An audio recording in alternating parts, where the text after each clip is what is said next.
ইমানের কথা বলেন, তাহলে ওরা ইমান কি, লা ইলাহা ইল্লাল্লাহ এটা কি, এটার দাবিও বুঝতো না, এটার হকও আদায় করতো না, 100 টাকার বিনিময়ে ইমান বিক্রি করতো। আর আমরা করিও।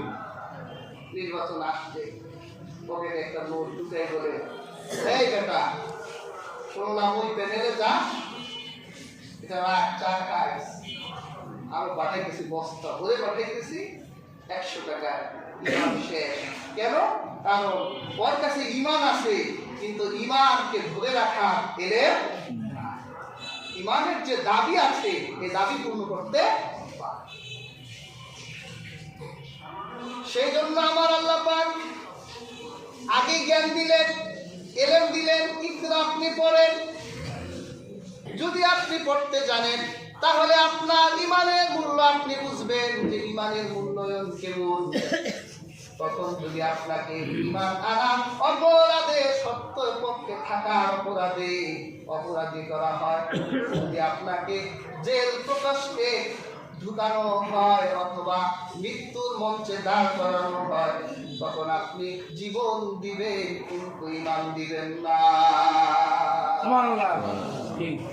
তখন ইমানের মূল্য থাকবে। সেই মরুভূমির বেলালের মতো অসহনীয় নির্যাতন যদি চালানো হয়,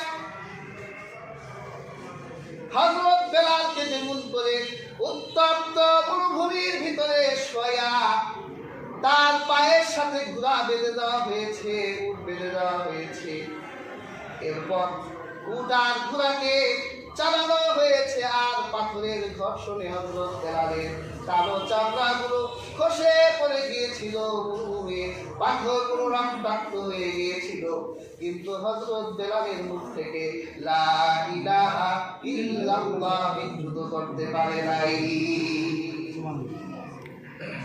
ওই বেলালকে হাজার টুকরা করলেও হযরত বেলাল ঈমান থেকে বিচ্যুত হতো না। যদি আপনার কাছে ঈমানের সেই জ্ঞান থাকে, 100 টাকা ঈমান বিক্রি করতে পারবেন না। যদি ঈমানের সেই মূল্যায়ন হয়, তাহলে ইহুদি আর খ্রিস্টানদের কাছে ঈমান বিক্রি করতে পারবেন না। ঈমানের মূল্যায়ন থাকবে, ঈমানকে ধরে রেখে জীবন যাপন করতে পারবে। সেই জন্য আমার আল্লাহ সবার আগে ঈমান দিল না, বরং ঈমান ধরে রাখার জন্য রাসূলুল্লাহ কে আয়াত নাযিল করলো, ইকরা আপনি পড়েন। আপনি শিক্ষিত হন, আপনি জ্ঞানবান হন, আগে জ্ঞান অর্জন করেন, তাহলে ঈমানের মূল্য বুঝবেন। আর এরপর যখন আপনার কাছে নামাজ আসবে, তখন আপনি নামাজ যে পড়বেন, জ্ঞান তো দরকার। আপনি যদি জ্ঞানী হয়ে যান, তাহলে নামাজ কিভাবে আদায় করতে হবে তা আপনি জেনে যাবেন। ঠিক না? ঠিক। আর যদি জ্ঞানী না থাকে, সেই জন্যই তো রাসূল পাক সাল্লাল্লাহু আলাইহি ওয়াসাল্লাম বলেছেন, তালাবুল ইলমি ফারিদাতুন আলা কুল্লি মুসলিম, প্রত্যেক মুসলিমের জন্য জ্ঞান অর্জন করা আমার আল্লাহ ফরজ করে দিয়েছেন। আল্লাহ কোন জ্ঞান ফরজ করলেন? ওহীর জ্ঞান। প্রত্যেক মুমিন মুমিনার উপর, মুসলিম মুসলিমার উপর আল্লাহ ওহীর জ্ঞানকে ফরজ করলেন। আপনাকে সব জানতে হবে, সব জানতে হন, এটা আল্লাহ চায় না। একজন আলেম তিনি জ্ঞান অর্জন করবে ব্যাপক, আর একজন সাধারণ মানুষ জ্ঞান অর্জন করবে যতটুকু তার প্রয়োজন, যাতে সে জ্ঞান অর্জন করে নামাজটা পড়তে পারে। নামাজের জ্ঞান, ঈমানের জ্ঞান, রোজার জ্ঞান, হজের জ্ঞান, এই জ্ঞানগুলো সে অর্জন করবে। এই জ্ঞানগুলো আল্লাহ তার জন্য অর্জন করা ফরজ করে দিয়েছেন। যদি সে এই জ্ঞান অর্জন করে না মারা যায়, এই জ্ঞান অর্জন করে যদি মারা যায়, তাহলে আমার আল্লাহর কাছে সে ফরজের গুনাহ নিয়ে আমার আল্লাহর আদালতে উঠতে হবে।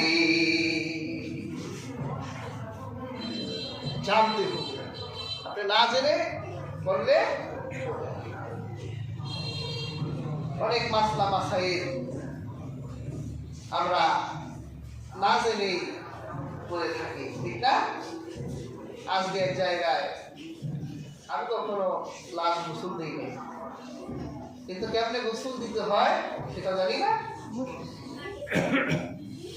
লাশ গোসল দেই না, কিন্তু কিন্তু গোসল দেওয়ানো শিখায়। ওনারা দিতে দিতে মনে করে বা ওনারাই সব জানে। দেয়ার হাজিরি হুজুরের কিতাবে এসেছে, লাশ রাসূলুল্লাহ বলেছে তোমরা একটা লাশ হলেও গোসল দাও, একটা লাশ হলেও গোসল দিতে হবে। সবারই জানতে হবে কিভাবে লাশ গোসল দিতে হবে। জ্ঞান অর্জন করতে হবে না? না সব যে গোসল দেয় সেই করবে? জ্ঞান অর্জন করতে হবে। যখন একটা মাইয়ের মারা যায়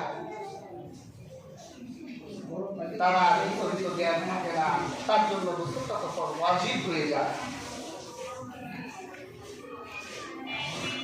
তার শরীর থেকে আগে পরন যে কাপড় সে পরে ইন্তেকাল করেছিল সে কাপড়গুলো তুলে ফেলতে হয়। এমন একটা কাপড় তাকে ঢাকতে হবে, তার নাভি থেকে পায়ের গোড়ালি পর্যন্ত ঢাকে এরকম ছোট্ট একটা কাপড় দিয়ে তার লজ্জায় স্থান ঢেকে দিতে। আহনাফদের মতে, হানাফি মাযহাবের মতে ঘাট থেকে একটু উঁচু করতে হবে, একবারে বসানো যাবে না, একটু উঁচু করে তার পেটে একটু চাপ দিতে হবে, হালকা চাপ, মেসেজের মতো। যদি তার পেটে ময়লা থাকে ময়লাটা বের হয়ে যাবে, টিস্যু দিয়ে অথবা একটা কাপড় দিয়ে সেটা পরিষ্কার করবে। এরপর লজ্জা স্থান সহ নাকি ওই জায়গাটা আগে ধুয়ে নিতে, নাকি পানি ঢেলে দিত। ওই লোক তো পানি ঢেলে দিল পুরা রাষ্ট্রের উপর। হাজরি এরপর তাকে উযু করাতে হবে। অজুতে 4টা অঙ্গ ধোয়া ফরজ। মৃত ব্যক্তির এই 4টি অঙ্গ ধুয়ে ফেললে উযু হয়ে যাবে। তার মুখে পানি দিতে হবে না, বরং সে মারা যাওয়ার পর তার নাকের ছিদ্র আর কানের ছিদ্রে তুলা দিয়ে দিবে, পানি না ঢুকে বাইরের শব্দ সে না শুনে। কারণ বিজ্ঞানও বলে যে একটা মানুষ মারা যাওয়ার পরে একটা দীর্ঘ সময় পর্যন্ত সে মানুষের শব্দ শুনতে পায়। এই জন্য রাসূলুল্লাহ চিৎকার করে কান্না করতে নিষেধ করেছেন।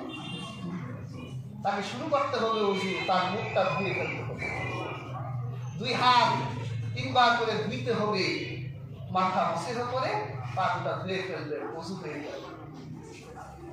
এরপর তার মাথায় পানি ঢালবে, যে সাবান দিয়ে যে পানিগুলোকে মিশ্রিত করা হয়েছে, গোল দেওয়া হয়েছে, তার মাথা এবং দাড়ি সহ পানি ঢেলে দিবে।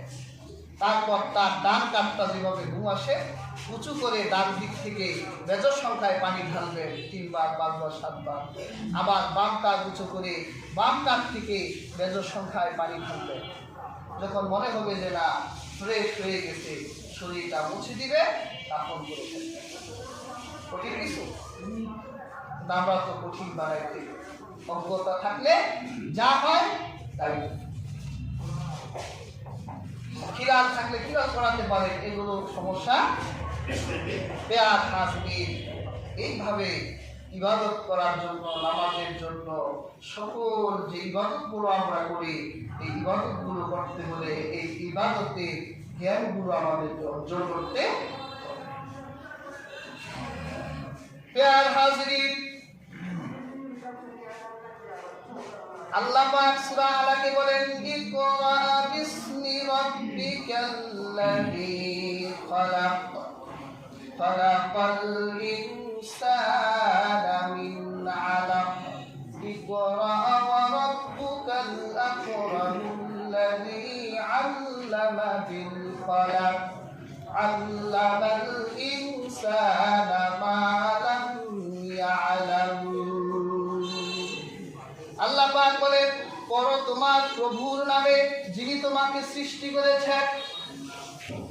এই পৃথিবীর বুকে পড়াশোনা জ্ঞান অর্জন 2 ধরনের হয়, একটা পার্থিব দুনিয়ার জ্ঞান, আরেকটা হলো আমার আল্লাহর দ্বীনের জ্ঞান।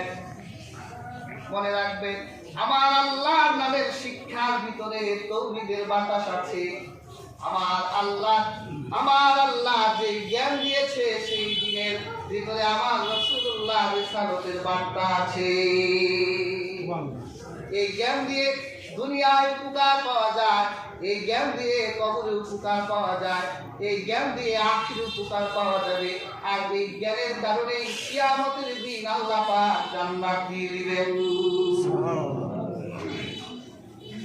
এই পৃথিবীতে কেউ চিরদিন বাঁচবে না। একটা মানুষ যদি 1000 বছর হায়াত পায়, তারপরেও তার মরে যেতে হবে। আবার একদিনের হায়াত থেকে তারপরেও তার মারা যেতেই হবে।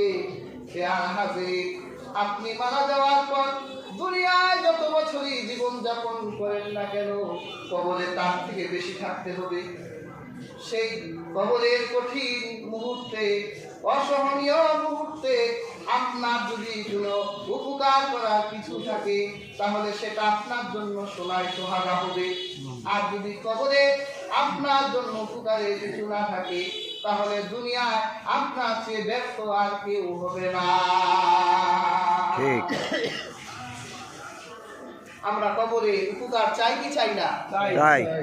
হাজিরি, কবরে উপকার দিবে 3টা আমল।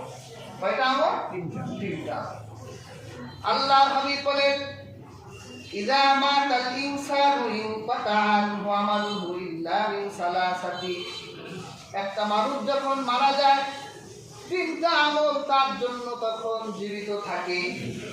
এর একটা হলো ইল্লা মিন সাদাকা, যদি আল্লাহর বান্দা দুনিয়ার বুকে দান আর সাদাকা রেখে যায়, আর ওই দান এবং সাদাকা যতদিন পর্যন্ত মানুষ ব্যবহার করবে, ততদিন পর্যন্ত আল্লাহ পাক তার কবরের ভিতরে তার জন্য সওয়াবকে জিন্দা রাখবেন। সুবহানাল্লাহ। একটা মানুষ, কিছু মানুষ তাদের জন্য একটা রাস্তার প্রয়োজন, আপনি একটা রাস্তা করে দিলেন। পোলের প্রয়োজন পোল করে দিলেন, নৌকার প্রয়োজন নৌকা করে দিলেন, গাড়ির প্রয়োজন গাড়ি বানাই দিলেন। এইভাবে যদি আপনি একজন আরেকজন মানুষকে সাদাকা করেন, দান করেন, হাদিয়া করেন, যতদিন পর্যন্ত দুনিয়ার বুকে এটা থাকবে, ততদিন পর্যন্ত কবরে আপনার জন্য আমার আল্লাহ সওয়াবকে জিন্দা রাখবেন। ততদিন পর্যন্ত আপনার কবরে আপনার আমল নামায় লেখা হবে। সুবহানাল্লাহ। এরপর আল্লাহর হাবিব বলেন, আও ইলমিন ইউফাউ বিহি, আর এমন জ্ঞান যে জ্ঞান তার উপকার করবে। প্রিয় হাজিরিন, আজকে আল্লাহ পাক এই যে পৃথিবীর মুখে ইলমের দিন রেখে আমাদের জন্য দান করলেন ইলমের দিন, আমরা যে ইলমের দিনের ধারকা বাহক যতটুকু জ্ঞান অর্জন করেছি, এই জ্ঞানগুলো যদি দুনিয়াবাসীর কাছে রেখে যায়, তাহলে মৃত্যুর পর আমার কবরেও এই উপকারী জ্ঞান আমার জন্য সওয়াব হবে। আমি কবরের বুকে জিন্দা সওয়াব ওই জ্ঞান থেকে আমি আমার কবরে পেতে পারবো। কিভাবে করবেন? আপনি মনে করেন যে আপনি একজন আদনা মানুষ, আপনার কাছে কোনো জ্ঞান নাই, কার কাছে জ্ঞান বিতরণ করবেন? আপনি যতটুকু জানেন সেই জ্ঞানটুকুই পুঁজি করে নিজের আপন বাচ্চাকে কাছে বসা, তারপর জ্ঞান শিখান। বাবা, রাস্তায় হেঁটে গেলে একজন মুরব্বী দেখলে সালাম দিবা, তার একটা জ্ঞান শিখালে। আপনি যদি মারা যান আর আপনার সন্তান মৃত্যুর আগ পর্যন্ত যত মানুষকে সালাম দিবে, প্রত্যেকটা সালামের সওয়াব আমার আল্লাহ আপনার কবরে ঢুকাই দিবেন। সন্তানকে শিখাইলেন, বাবা বাম হাতে খায় না, ডান হাতে খাও, ডান হাতে খাওয়া শুরু। আপনার সন্তান আপনার থেকে জ্ঞান পেল, এরপর সে যতদিন পর্যন্ত ডান হাত দিয়ে খাবে, শুধু সেই খাবে না, তার ঘরে যখন সন্তান জন্ম নিবে, সন্তানকে দেখে বলবেন, বাবা তুমি কি জানো তোমার দাদা আমাকে খাবারের প্লেটে বসায়া ডান হাতে খেতে বলেছেন, তুমিও ডান হাতে খাও। ওই নাতি যখন ডান হাতে খাবে, নাতি আর বাবার সওয়াব আমার আল্লাহ দাদার কবরে পাঠাই দিবে। আমরা তো সওয়াব 2 চোখে দেখি না, সেজন্য সওয়াবের দামও নাকি। কি কথা বলে হুজুর, সওয়াব এতদিন থাকে নাকি? এইভাবে আপনার বাচ্চা কাচ্চাদেরকে আপনি এদের নিজে বসে বসে একটু শিখা, ভালো ভালো কাজ কথা, মানুষকে দেখলে বাবা গালি দিবা না, ভালো কথা বলবা। সন্তান মানুষ দেখলে যতদিন ভালো কথা বলবে ততদিন পর্যন্ত আপনার কবরে সওয়াব দিতে যায়। হাজরিন, এইভাবে আপনি আত্মা মানুষের বলম হন তাতে কিছু না। সন্তানগুলোর একটু শিখান, নিজে শিখান, কবরে কল্যাণ পাবে। আর একজন আলেম যেহেতু ব্যাপক জ্ঞান অর্জন করে, এই জন্য তিনি ব্যাপকভাবে সবাইকে জানাবে। তিনিও যদি মারা যান, যদি তার 100 ছাত্র দুনিয়া দিতে থাকে, ওই 100 ছাত্র যতদিন পর্যন্ত আমল করবে, ওই ছাত্ররা যতদিন পর্যন্ত আমল করবে, কিয়ামত পর্যন্ত তাদের কবরে নেকি যেতেই থাকবে। সেই জন্যই তো আলেম ওলামারা বড় লোক হয় না, ছাত্র বানায়, আখিরে বড়লোকি করবে, আখিরাতে বড়লোকি করবে। এই জন্য হাজার হাজার ছাত্র বানায়। এই ছাত্ররা সকালে উঠে যখন সূরা ইয়াসিন পড়ে, তার শিক্ষক কবরে ঘুমাই আছে, ইয়াসিনের সওয়াবগুলো তার শিক্ষকের কবরে চলে যায়। শিক্ষক চায়ও নাই, শিক্ষককে দেওয়ার নিয়মও করে নাই, শিক্ষক শিখাইছে, সেই জন্য অজান্তেই শিক্ষকের আমল নামায় সূরা ইয়াসিন ঢুকে গেছে। এই যে আমারও যারা শিখাইছে, আমারও প্রায় 200-250 শিক্ষক, তা আমি যে আমল করি অটোমেটিক তাদের কবরে আমলের সওয়াবগুলো চলে যাচ্ছে। সুবহানাল্লাহ। এই আমল করার জন্য আমাকে যে এলেও শিক্ষা দিয়েছে, এই জ্ঞান তাদেরকে মহান করে দিয়েছে। সুবহানাল্লাহ। কাজী হাজরিন, আলেম শিখবে ব্যাপক, আর সাধারণ মানুষ শিখবে তাদের প্রয়োজনে যতটুকু জ্ঞান দরকার। কিন্তু হাজরিন, যে যতটুকু জ্ঞানই অর্জন করুক না কেন, এই জ্ঞান শিখতে হবে একমাত্র আমার আল্লাহর সন্তুষ্টির জন্য। যদি আল্লাহর সন্তুষ্টির জন্য না হয়, তা আপনার এই হাদিস আমি জানার আগে আপনারা জানেন না, সবার আগে জাহান্নামে যাবে, জানেন না? তা আমি জানার আগে আপনারা জানেন। কোন আলেম যাবে? যে আলেম এলেম অর্জন করেছিল কিন্তু আমার আল্লাহর সন্তুষ্টি আশা করে। প্যার হাজির, শুধু আলেম একাই সবার আগে জাহান্নামে যাবে না। হাদিসের কিতাবে এসেছে 3 শ্রেণীর মানুষ সবার আগে জাহান্নামে যাবে। এর মধ্যে প্রথম হলো, আমার আল্লাহ যখন ইনসাফের আদালত প্রতিষ্ঠা করবে, তখন শহীদরা আমার আল্লাহর কাছে আসবে। আমার আল্লাহ দেখবে শহীদের মাথা ফাটা, শরীরের অঙ্গ প্রত্যঙ্গগুলো ছিন্ন বিচ্ছিন্ন, শরীরে রক্ত ভরা। তারপরে আমার আল্লাহ জিজ্ঞেস করবে, তুমি কে? শহীদ বলবে, আল্লাহ আপনি কি আমাকে দেখে বুঝতে পারেন না আমি কে? আমি আপনার দিন প্রতিষ্ঠা করতে গিয়ে শহীদ হয়েছি। আমার শরীরে রক্তের দাগ এখনো শুকায় যায় না। দেখেন আমার হাত ভেঙে গেছে, দেখেন আমার কল্লা ফলাই দেওয়া হয়েছে। আমার শরীরে রক্তের দাগ দেখে আপনি বুঝেন না কেন আমি একজন শহীদ? আমি আপনার দিন প্রতিষ্ঠার জন্য শহীদ হয়েছি।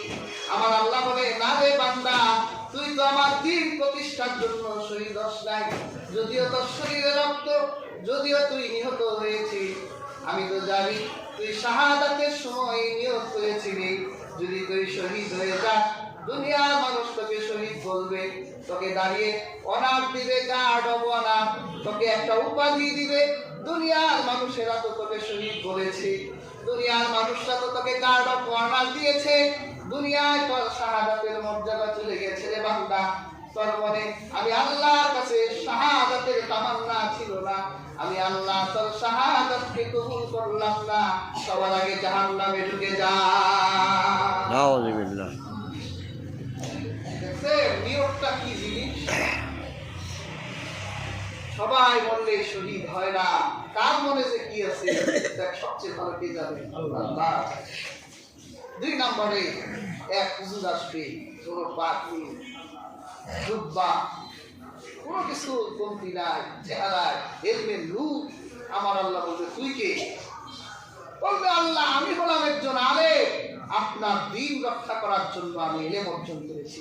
হাজার হাজার লক্ষ লক্ষ ছাত্র রাত্রে শাইখুল হাদিস তিলাওয়াত। আল্লাহ বলবো কি করছস? লক্ষ লক্ষ মাদ্রাসা রেখে এসেছি, লক্ষ কোটি ছাত্র রেখে এসেছি, আমি আপনার দিন শেখার জন্য আলেম হয়েছিলাম। আমার আল্লাহ বলবে তুই জাহান্নামে ঢোক। কেন আল্লাহ? আমি এত কাজ করলাম। আল্লাহ বলে বেটা তুই তো জ্ঞান অর্জন করেছিলি আমার সন্তুষ্টির জন্য নয়, বরং পৃথিবীর মানুষ তোকে একটু বড় হুজুর বলবে, তোর মনে এই তামান্নাই ছিল। তোদের বড় মুফতি বলবে, তোদের বড় মুহাদ্দিস বলবে, তোদের বড় শাইখুল হাদিস বলবে। পৃথিবীর মানুষ হাজার বছর তোর নাম নিয়েছে, তোর নামে গুণগান গিয়েছে, তোদের বড় মুহাদ্দিস বলছে, মুফতি বলেছে। দুনিয়ায় তো তুই তোর সম্মান পেয়ে গেছিস, আমার কাছে তোর কিছু দেওয়ার নাই, যা তুই জাহান্নামে ঢুকে যা। এরপর আরেকজন আসবে বড় দানশীল। আল্লাহ তুই কে? আল্লাহ আমি তো বড় দানশীল। বাংলাদেশের আকাশে তাকাই দেখে যত কিছু আছে সব জায়গায় আমার দান আছে, সব জায়গায় দিছি, সিনেমায় দিছি, মসজিদে দিছি, মাদ্রাসা দিছি, বাবার রাখে ওয়াজে দিছি, গানে দিছি, কোনো কিছু আর বাদ নাই। যেখানে তাকাবে সেখানে আমার দাম আর দাম। আল্লাহ বলবে মানুষ উপকার পাইছে। হ্যাঁ আল্লাহ উপকার পাইছে। মানুষ তোর কিছু বলছিনি? হ্যাঁ আমাদের বড় দানবীর বলতো, বড় দানশীল বলতো। আল্লাহ বলে সম্মান তো পেয়ে গেছিস, যা আমার কাছে তোর কিচ্ছু দেওয়ার নাই, জাহান্নামে ঢুকে যা। সবার আগে এই তিন শ্রেণীর লোককে আমরা জাহান্নামে ঢুকে। এর মধ্যে ওই আলেম, ওই জ্ঞানী যে জ্ঞান অর্জন করেছিল কিন্তু তার জ্ঞানের উদ্দেশ্য আমার আল্লাহ সন্তুষ্ট ছিল না, বরং মানুষের কাছে নিজের সম্মান বাড়ুক, মর্যাদা বাড়ুক, বড় মুহাদ্দিস হোক, মুফাসসির হোক, এই জন্যই ওরা জ্ঞান অর্জন করত। কাজেই হাজির যতটুকু জ্ঞান আমরা অর্জন করবো কার সন্তুষ্টির জন্য? আল্লাহ সন্তুষ্টির জন্য। একটা ব্যক্তি যখন জ্ঞান অর্জন করে, আমার রাসূল একটা জ্ঞানীকে কি সম্মান দিলেন, সে যখন একটা নিয়ত করে আজকে আমি বের হলাম, আজকে আমি মাওলানা সাহেবের কাছে ওই জিনিসটা শিখব। অথবা একটা ছাত্র যখন ব্যাগ হাতে দিয়ে মাদ্রাসার উদ্দেশ্যে রওনা দিয়েছে, আমার রহমতের নবী বলেছে সে ঘর থেকে প্রথম পাড়াটা যখন দেয়, আমার আল্লাহ নূরের ফেরেশতারা তাদের নূরের কলক তার পায়ের নিচে দিচ্ছে। সুবহানাল্লাহ। সে আপনার আমার মতো সাধারণ জমির উপর হাঁটে না, ফেরেশতাদের পাখার উপর পা রেখে রেখে অস্বীকার করবে, অবিশ্বাস করবে? অবিশ্বাস করলে ইমান থাকবে না। এই হাদিসটা যখন বর্ণনা করেছিলেন, আমি কিতাবে পেয়েছি, মুতাজিলারা অস্বীকার করলো। এটা কোনো কথা হলো নাকি? তো ফেরেশতারা যদি তাদের পাখা, নূরের পাখা ছাত্রের পায়ের নিচে বিছায়, তা আমি কাউকে জুতা পরে আসবো, ফেরেশতাদের পাখনাগুলোর উপরে আমি জুতা দিয়ে পারবো। ওই মুতাজিলারা যখন, এটা একটা হাদিসের কিতাবে এসেছে, ব্যাখ্যায় এসেছে, ওই ছাত্ররা যখন, মুতাজিলা ছাত্ররা যখন পরদিন সকালে জুতা পায়ে পাড়া দিয়েছে জমিনে, আমার আল্লাহ ওদের পাগুলো অচল করে দিয়েছে। শুধু তাই নয়, একজন ব্যক্তি যখন জ্ঞান অর্জন করার জন্য ঘর থেকে বের হয়, যে আমি মাওলানা সাহেবের কাছে অমুক জিনিসটা জানবো, মানে আমি এখন ছাত্র হয়ে গেলাম, আমি জানার জন্য বের হলাম।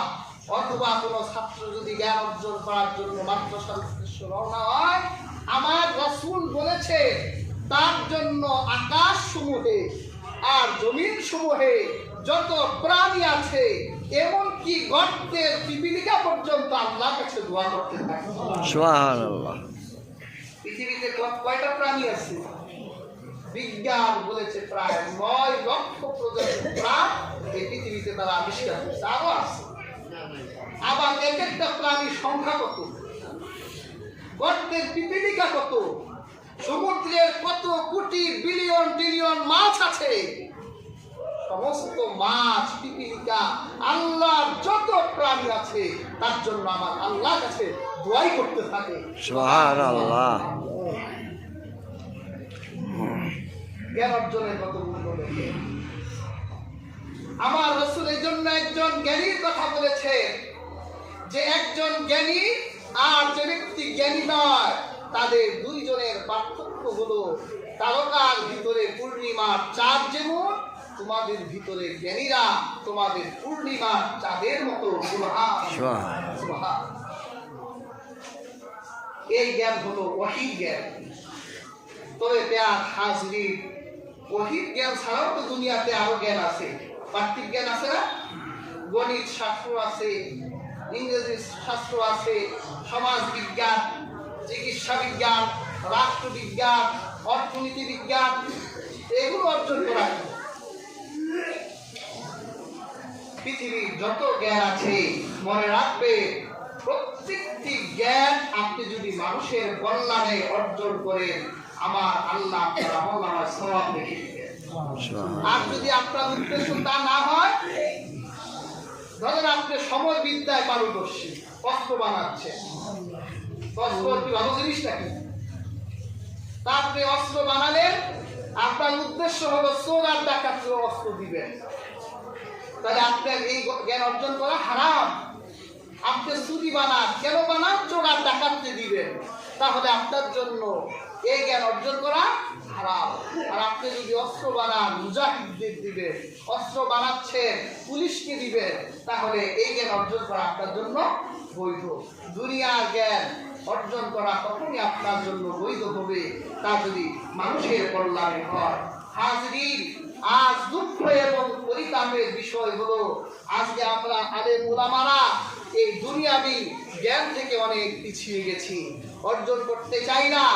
আমরা মনে করি যে প্যার হাজরিন, আমরা মনে করি যে না আখিরাতের জ্ঞান অর্জন করলেই হয়ে যাবে, দুনিয়া দরকার নাই। দুনিয়া যদি আপনার কাছে দরকার না হয় তাহলে কাফেররা তো আপনার মাথায় কাঁঠাল ভেঙে খাবে। এই যে আজকে ইউরোপ, আমেরিকা, ব্রিটেন, পৃথিবীর ফার্স্ট ওয়ার্ল্ড তাদেরকে বলা হয়, অথচ এই ইউরোপের মানুষগুলো, আমেরিকার মানুষগুলো বর্বর জাতি ছিল, যাযাবর ছিল। তারা রাস্তায় মলমূত্র ত্যাগ করত, কোথায় করতে হয় তাও একদিন জানতো না। তাদের গায়ে পোশাক ছিল না, কিভাবে পোশাক বানাতে হয় এটাও তারা জানতো না। তখন পৃথিবীর বুকে মুসলিমদের সোনালী যুগ ছিল। তারা মুসলিমরা স্পেনে গ্রানাদায় তখন বিশ্ববিদ্যালয় পরিচালনা করত। দুনিয়াবি শিক্ষা তাদের তখন ছিল না। হাজরিন, তখন ছিল ইবনে সিনা, ছিল তখনকার যুগের মানুষ। আজকে আধুনিক চিকিৎসা বিজ্ঞান ইবনে সিনা হিউজির উপর দাঁড়িয়ে আছে। এরপর ওই সময়ের আরেকজন বিখ্যাত বিজ্ঞানী ছিলেন আবুল কাসেম জাহরবি, যিনি এই যে সার্জারি, আধুনিক সার্জারি, মানুষের কাটাকাটি প্রথম উনি আবিষ্কার করছেন। সুবহানাল্লাহ। ওনার কিতাবের ভিতরে দাঁতের উপরে, দন্ত চিকিৎসার উপরে উনি প্রায় 350 রকমের সার্জারির যন্ত্র আবিষ্কার করেছেন। সেখানে তিনি চিত্র দিয়েছেন এই দাঁতের জন্য কিরকম যন্ত্র হলে দাঁতটা তোলা সহজ হবে। এইরকম 350 যন্ত্র, আপনাদের কেচি দেখি, এই কেচিও আবুল কাসেম জাহরবি আবিষ্কার করেছেন। চিন্তা করছেন আধুনিক বিজ্ঞান তাদের উপর দাঁড়িয়ে আছে। ইবনে নাফিস আরেকজন মুসলিম বিজ্ঞানী ছিলেন, তিনি ফিওলজি এবং অ্যানাটমি, আধুনিক অ্যানাটমি তিনি আবিষ্কার করেছেন। মানুষের শরীরের রগ রেশা থেকে রক্ত কিভাবে সংবহন হয় এটা তিনি সর্বপ্রথম আবিষ্কার করেছেন। আরেকজন ছিলেন আব্বাস ইবনে ফিরনাস, উনি পৃথিবীতে প্রথম আকাশে উড়েছেন। উনি প্রথম আকাশে উড়া যায়, প্লেন, হেলিকপ্টার, আজকের যে আবিষ্কার এটা সূত্র তার হাত ধরে রয়েছে। এইভাবে আমি শত শত মুসলিম বিজ্ঞানীর নাম বলতে পারি যারা ইসলামের সোনালী যুগে এই পৃথিবী জ্ঞান ও বিজ্ঞান দিয়ে শাসন করত। তখন ইউরোপ, আমেরিকারা যাযাবর বর্বর জাতি ছিল, তারা বাথরুম কোথায় করতে হয় এটাও জানতো না। আমাদের উপমহাদেশে ভারতই সবার আগে সেনেটারি আবিষ্কার করছে, বুঝলেন? যে একটা গোপন জায়গায় গিয়ে বাথরুম করতে হবে। এটা পৃথিবীতে প্রথম আবিষ্কার করছে ভারত, আর ব্রিটেন তাদের কাছ থেকে শিখেছে। এখন ইউরোপ আর ব্রিটেনে কি সুন্দর ব্যবস্থাপনায় তারা মলমূত্র ত্যাগ করে, আর ভারতের মানুষের এখন বাথরুম নাই, রাস্তায় বাথ করতে হয়। এক জায়গায় সাগর হয়েছে, আরেক জায়গায় নদী হয়ে গেছে। এই জন্য তো ভারতীয় আমরা বলি না, তোমাদের তো বাথরুম করার পয়সাও নাই, একটা বাথরুমও তুলতে পারো না, যেখানে সেখানে মলমূত্র ত্যাগ করে ভারতের। হাজিরি, জ্ঞান এবং বিজ্ঞানে আমাদের অবদান এক সময় ছিল, কিন্তু যখন ক্রুসেডাররা এই আরব আক্রমণ করলো, আমাদের লক্ষ লক্ষ কিতাব আগুন দিয়ে তারা জ্বালিয়ে দিয়েছে। লক্ষ লক্ষ কিতাব তারা সমুদ্রে ফেলে দিয়েছে, আর তাদের প্রয়োজনীয় কিতাবগুলো ইউরোপ আমেরিকায় নিয়ে গবেষণা করে তারা আজকে পৃথিবীর সবচেয়ে উন্নত জাতিতে পরিণত হয়েছে। আমরা জ্ঞান দিয়ে আবার এই বিশ্ব জয় করতে চাই, সেজন্য এলমে দ্বীনের পাশাপাশি দুনিয়াবি পার্থিব জ্ঞান আমাদের অর্জন করতে হবে। তাহলে এই দিন, আমার এই ধর্ম হচ্ছে জ্ঞান বান্ধব ধর্ম। আমার এই ধর্মের প্রথম কনসেপ্টেই হলো জ্ঞানের কথা বলা হয়েছে। কাজে হাজিরি, আমরা জ্ঞান দিয়ে আবার বিশ্ব শাসন করতে চাই, আবার জ্ঞানের দিকে আমাদের ফিরতে হবে, জ্ঞান অর্জনের দিকে ফিরতে হবে। একটা চক্রান্তে আমাদের বিরুদ্ধে হচ্ছে, তারা আমাদের খেলা নিয়ে ব্যস্ত রাখায়, সিনেমা নিয়ে ব্যস্ত রাখায়, জুয়ার মদ নিয়ে ব্যস্ত রাখায়। যে জাহিলি যুগে জাহিলিয়াতের মানুষগুলো যেমন জেনা, ব্যভিচার, মদ, জুয়া এগুলোর মধ্যে যেমন মত্ত ছিল, আল্লাহ জ্ঞান দিয়ে নবীজির কাছে ইকরা এই শব্দ দিয়ে অন্ধকার মানুষগুলোকে আলোকিত করলো। আজকে আমরা সেই জাহিলিয়াতের ছায়া দেখতে পাই। ঢাকা শহরে তাকিয়ে দেখেন, বেশি দূর নয়, আমাদের মামা শিমুলিয়ার দিকে তাকিয়ে দেখেন, সারা রাত নর্তকীরা এসে যারা দেহ বিক্রি করে, সেই সুদূর ঢাকা থেকে তারা এখানে এসে রাত কাটায়। জেনার শহরে আজ পরিণত হয়ে গেছে এই পৃথিবী, এই দেশ। ঢাকায় খোঁজ নিয়ে দেখে, পোস্টকোয়ার্টার গুলো সহ অনেক বাড়িতে সারা রাত মদের আয়োজন চলে। সেই আবার জাহিলিয়া আমাদের ভিতরে ঢুকে গেছে। আমরা ঢুকাই নাই, তারা ঢুকিয়েছে।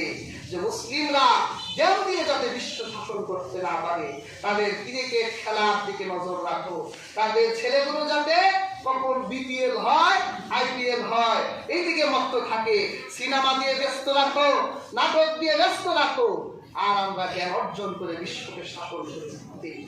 আর হাজিরি, এগুলো ছেড়ে আবার বিশ্বকে শাসন করতে হলে আমাদের কোরআন এবং হাদিসের কাছে আসতে হবে। আধুনিক জ্ঞান ও বিজ্ঞানের সাথে যুক্ত হয়ে, জ্ঞানী হয়ে আবার আমরা বিশ্বকে শাসন করতে চাই।